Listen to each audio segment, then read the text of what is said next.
जय शनिदेव। स्वागत है दोस्तों आप सभी का आपके चैनल जी जायसवाल यूट्यूब स्टोरी में।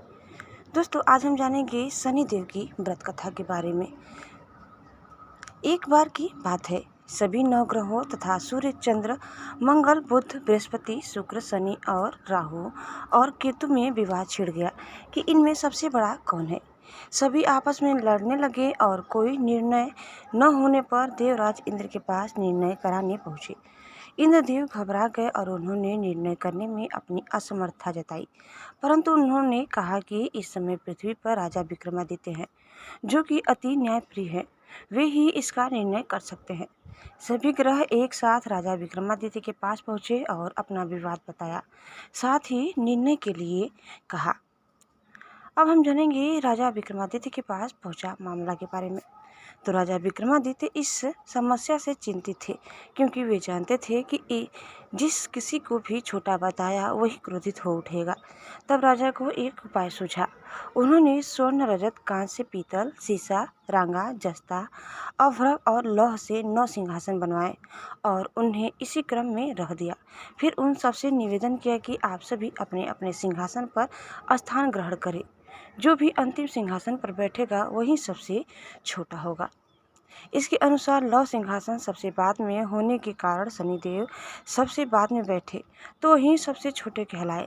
शनिदेव को लगा कि राजा ने ऐसा जानकर किया है और वह गुस्से में राजा से बोले, राजा तू मुझे नहीं जानता। सूर्य एक राशि में 1 महीना, चंद्रमा 2.25 महीना, 2 महीना 2 दिन, मंगल 1.5 महीना, बृहस्पति 13 महीने व बुध और शुक्र 1 महीने विचरण करते हैं, लेकिन मैं 2.5 से 2.5 साल तक रहता हूँ। बड़े बड़ों का मैंने विनाश किया है। श्री राम की 7.5 आई तो उन्हें वनवास हो गया। रावण की आई तो उसकी लंका को वानरों की सेना से हारना होना पड़ा। अब तुम सावधान रहना। ऐसा कहकर कुपित होते हुए शनिदेव वहाँ से चले गए। अन्य देवता खुशी खुशी चले गए। कुछ समय बाद राजा की 7.5 आई। तब शनिदेव घोड़ों के सौदागर बनकर वहां आए। उनके साथ कई बढ़िया घोड़े थे। राजा ने यह समाचार सुन अपने अश्वपाल को अच्छे घोड़े खरीदने की आज्ञा दी। उसने कई अच्छे घोड़े खरीदे व एक सर्वोत्तम घोड़े को राजा को सवारी हेतु दिया। राजा ज्यों ही उस पर बैठा, वह घोड़ा सरपट वन की ओर भागा। भीषण वन में पहुंच वह अंतर्ध्यान हो गया। अब राजा भूखा प्यासा भटकता रहा। तब एक ग्वालिन ने उसे पानी पिलाया। राजा ने प्रसन्न होकर उसे अपनी अंगूठी दी। वह अंगूठी देकर राजा नगर को चल दिया और वहां अपना राजा उज्जैन निवासी बीका बताया। वहां एक सेठ की दुकान में उसने जल इत्यादि पिया और कुछ देर आराम किया। भाग्यवश उस दिन सेठ की खूब बिक्री हुई। सेठ उसे खाना इत्यादि कराने खुश होकर अपने साथ घर ले गया। वहां उसने एक खूंटी पर देखा कि एक हार टंगा है, जिसे खूंटी निकल रही है। थोड़ी देर में पूरा गायब था। तब सेठ ने आने पर देखा कि हार गायब है। सेठ ने समझा कि बीका ने ही उसे चुराया है। उसने बीका को कोतवाल के पास पकड़वा दिया। फिर उस नगर के राजा ने भी बीका को चोर समझकर उसके हाथ पैर कटवा दिए और नगर के बाहर फेंकवा दिया। वहां से एक तेली निकल रहा था, जिसे दया आई और उसने बीका को अपनी गाड़ी में बैठाया। वह अपनी जीभ से बैलों को हाँकने लगा। उस समय राजा की शनि दशा समाप्त हो गई। वर्षा ऋतु आने पर राजा मल्हार गाने लगा। राजा जिस नगर में था वहाँ की राजकुमारी मन भावनी को उसका गाना इतना पसंद आया कि उसने मन ही मन प्रण कर लिया कि वह उस राग वाले गाने वाले से ही विवाह करेंगी। राजकुमारी ने दासी को राग गाने वाले को ढूंढने भेजा। दासी ने बताया कि वह एक चौरंगिया यानी अपाहिज है, परंतु राजकुमारी ना मानी। अगले ही दिन से उठते ही वह अनशन पर बैठ गई कि विवाह करेंगी तो उसी से ही करेंगी।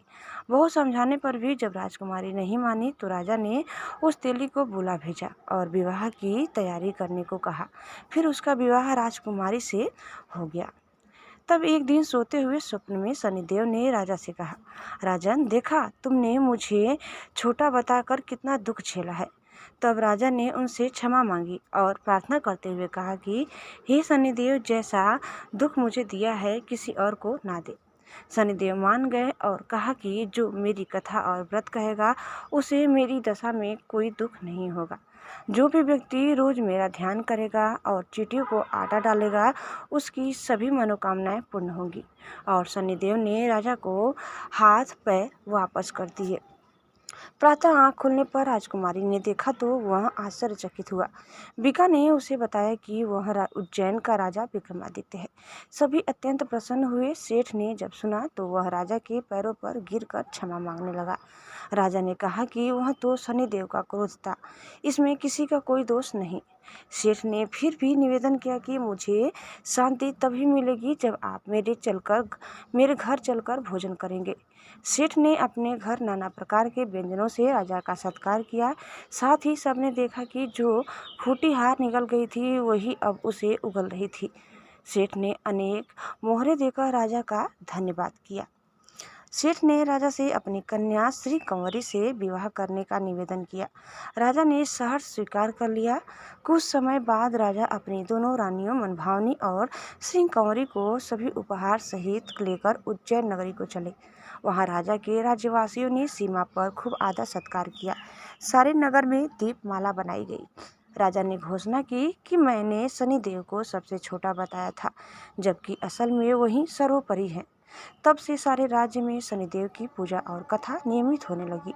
सारी प्रजा खुशी और आनंद के साथ जीवन बिताने लगी। जो भी कोई शनिदेव की इस कथा को सुनता या पढ़ता है, उसके सारे दुख दूर हो जाते हैं। व्रत के इस दिन की कथा को अवश्य पढ़ना और सुनना चाहिए।